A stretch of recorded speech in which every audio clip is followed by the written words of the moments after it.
Maglilipad na naman po si Donna.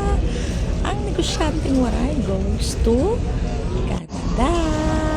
Yes, ano naman po tayo? Promotion po. Ating produkto. May layover po ako ng layover. Ang start ko right, going to Taiwan.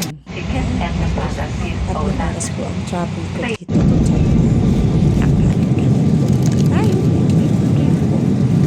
Put 3 hours. Po. So, ngarap na.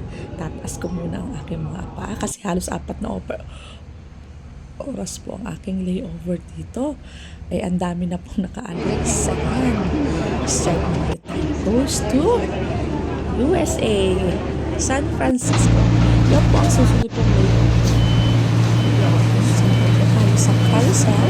Papunta po sa ating airplane na sasakyan. Napaka-convenient po talaga. Kaya lang, hihirapan po talaga tayo pag napakarami po natin dala-dalahin. Sa aeroplano. So, dapat talagang hand carry lang talaga. Hindi aabot ng mga 20 kilos na hand carry. Choke time. Dapat less than 7 kilo na lang dapat para hindi mahirap. Yan po, paalis na po ang airplane. May papunta na po ito na San Francisco, USA. So, it takes around 11 hours po ang aking biyahe po dito. So, ito na naman. In-impactor na naman tayo. Ay, napakaganda ng Taiwan. Kita-kita po sa taas din. Yes, yes, yo. Here we go. Kakatuwa din. Ako'y inip na talaga dito. Hindi na magkaintindi. Ako'y sumilip sa bintana. Ayan, puro ulam ng bintana. Kala ko, naisip ko pag ako kaya malaglag din. Ako'y mabubuhay pa kaya. Parang ito, kuwari ko nakita ko sa map. Ito ay puro katubigan. Ayan, no? Ayan.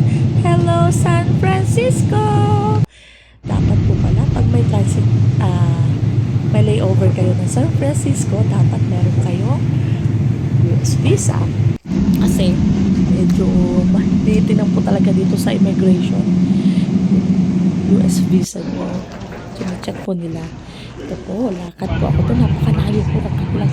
Next na after 3 hours later, hello Canada, Vancouver.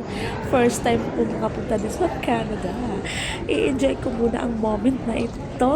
Kahit ako pagod na for almost 22 hours of travel. Pero enjoy kasi napakaganda ng Canada.